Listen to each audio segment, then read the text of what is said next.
2007 में आई शाहरुख खान और दीपिका पादुकोण की एक फिल्म जिसका एक फेमस डायलॉग था, अगर किसी चीज को पूरी शिद्दत से चाहो तो उसे पूरी कायनात मिलाने में लग जाती है। आज यूथ आइकन की सक्सेस स्टोरी में हम आपको एक ऐसी कहानी के बारे में बताएंगे जिस कहानी के लिए ये डायलॉग एकदम फिट बैठता है और उस पर लागू भी हो जाता है। दोस्तों, यूपी के एक शहर मुरादाबाद के छोटे से गाँव की एक लड़की जिसने खेतों में काम किया और लोगों के घरों के बर्तन भी साफ किए, लेकिन अपने जज्बे को किसी भी कीमत में कम नहीं होने दिया। एकाग्र लक्ष्य और कड़ी मेहनत ने उसके सपनों को आखिरकार सच कर दिखाया और वह बन गई आईपीएस ऑफिसर। इल्मा अफरोज उत्तर प्रदेश के मुरादाबाद के कुंदरकी गांव की रहने वाली है। वह एक किसान की बेटी है और उसका एक छोटा भाई भी है। इनकी प्रारंभिक शिक्षा गृह जनपद से ही हुई, लेकिन गरीबी और परेशानी ने इल्मा को बड़ा करने की ताकत दी कि आज वो आईपीएस बन चुकी है। इल्मा को पढ़ाई की प्रेरणा उनके पिता से ही मिली थी। वह जब भी मंडी से अनाज बेच कर आते थे, सबसे पहले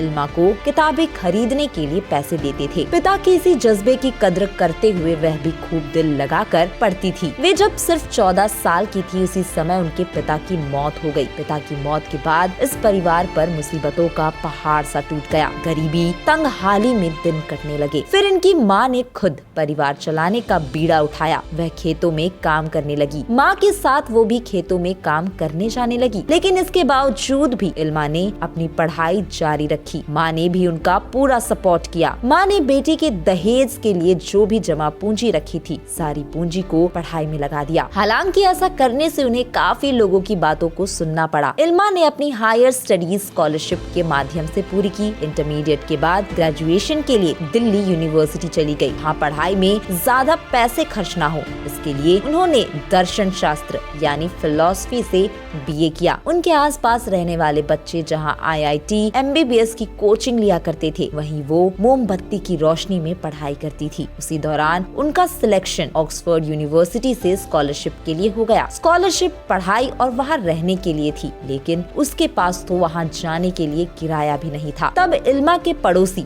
चौधरी हरभजन सिंह ने उनके परिवार की काफी मदद की थी। उन दिनों चौधरी काका खेतों में गेहूं काट रहे थे। वे उनके पास गई और उन्हें बताया कि उसका सिलेक्शन विदेश पढ़ाई के लिए हो गया है, लेकिन उसके पास जाने का किराया नहीं। तब उनके पड़ोसी चौधरी हरभजन सिंह ने किराए के लिए कहीं से रुपयों की व्यवस्था की और वो ऑक्सफोर्ड पहुंच सकी। शुरू से ही उन्होंने इल्मा और उनके भाई की परवरिश एक परिवार की तरह की थी। इल्मा जब ग्रेजुएशन की पढ़ाई के लिए दिल्ली के सेंट स्टीफेंस कॉलेज गई थी, तब उनकी माँ को काफी बातें सुननी पड़ी। लोगों ने कहा कि बेटी अब हाथ से निकल जाएगी, समाज में परिवार की बेइज्जती करवा देगी। लोग उनकी माँ को बहकाने की कोशिश कर रहे थे और उधर बेटी दिल्ली से अमेरिका का सफर तय कर चुकी थी। इल्मा ने मास्टर्स ऑक्सफोर्ड विश्वविद्यालय से किया, पर वहाँ भी उनका संघर्ष खत्म नहीं हुआ। आर्थिक तंगी ने उनका साथ विदेश में भी नहीं छोड़ा। यूके में अपने बाकी खर्चे पूरे करने के लिए वे वहाँ बच्चों को ट्यूशन पढ़ा रही थी। इसके अलावा उन्होंने वहाँ पर छोटे बच्चों की देखभाल मतलब कि नैनी का काम भी किया। यहाँ तक कि वे दूसरों के घर के बर्तन भी साफ करती थी। वो पढ़ने के लिए विदेश चली गई, लेकिन गांव में बहुत से लोग उनकी माँ को ताना मारते थे। वो कहते